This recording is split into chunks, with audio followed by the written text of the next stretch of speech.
Welcome back, everyone, to the Airing Austin YouTube channel. Thank you all for watching my Ahsoka Episode 3 review. I really do appreciate it. We're going to keep this very brief, as this week's episode was also very brief, with a runtime of 36 minutes. This 8-episode show had an episode that was not anywhere near an hour in length, and not to mention, not a lot happened in this episode. We got some training that didn't really lead to anywhere, a chase scene that lasted probably a good chunk, maybe if not half of the episode. There were a lot of moments in said chase scene that just didn't work for me, such as why, when Ahsoka left the ship, why did they not just shoot at the ship? They just focused their aim on the Jedi, who can easily deflect blasters from these ships as well. Apparently, I don't know how blasters work, because I thought ship blasters were a lot more powerful than just like gun blasters, but that's just new to me, and so that may just be my own personal fault there. As for some other things that happened with the rest of this episode, there was some political intrigue that actually made me very interested in the show. And I just absolutely loved the banter, some of the shots fired between Hera and the senators, and it added a lot of political intrigue, a lot of political mystery,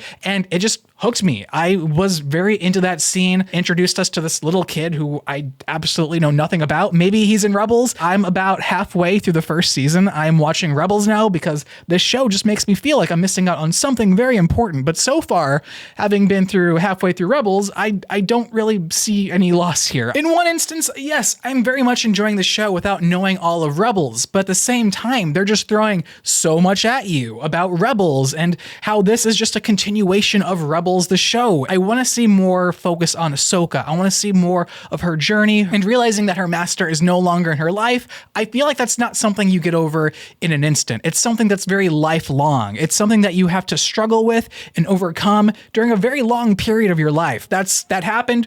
We're done with that. We're just going to focus on the Rebel team, and Ahsoka in her own show, we're going to put her somewhere in the background, but somewhere where you can still keep a good eye on her. Yeah, she's Sabine's teacher, but then that makes me believe that Sabine is the lead of the show, and she probably had a majority of the screen time. I don't hate Sabine. Her character, I don't understand her.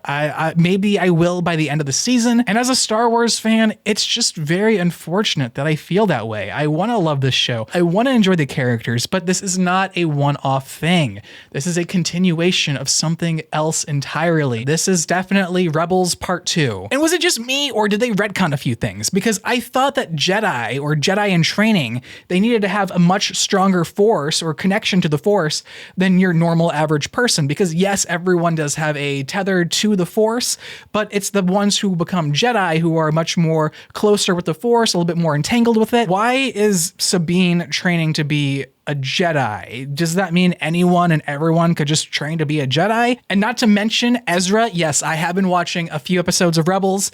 It just feels like this plot that we are currently in with Ahsoka is much like the very beginning of Rebels. Like, they are neck and neck. Two apprentices with two Jedi trainers, and those Jedi trainers, they don't know how to teach. They don't know how to train their apprentices. And it really does just feel like I'm rewatching season 1 of Rebels, and it's just very repetitive, and I don't like that. I need some more intrigue. I liked the political stuff, but otherwise, Ahsoka, it needs more. We need some more time with Ahsoka. I would love to see an episode of it just being her doing her own thing, her in her own head. If you've ever watched Avatar: The Last Airbender, there's a great episode called Zuko Alone. We need something like that with Ahsoka. We need to rediscover her, where she's been, because between Clone Wars and now, a lot has happened, and we need to be able to process that and enter the mind of Ahsoka, because she's no longer that crazy little kid who goes out and is totally rebellious. This Ahsoka is calm.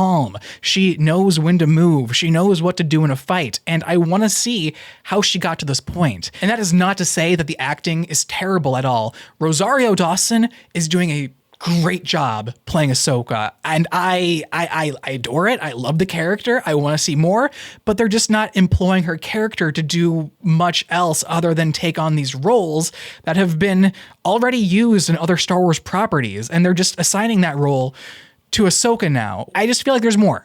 There's a lot more that they can do with Ahsoka. They're not doing it. Guys, that is my thoughts and opinions on Ahsoka episode 3. Not a lot here to really work with, especially just in the first 3 episodes altogether. They just don't work for me. What I wanted, what I thought the show was going to be. It's unfortunate. I am going to continue watching the show because I hope it does at some point prove me wrong. And my gosh, please, Star Wars, prove me wrong. Thank you for watching today's video. Be sure to hit the subscribe button, hit the like button. It all really does help out with the channel. If you guys want to check out some more videos or what I thought about last week's episode of Ahsoka, be sure to click somewhere on the screen. The YouTube algorithm really does appreciate it. Otherwise, my name is Austin, and I'll see you guys in the next one. Take care.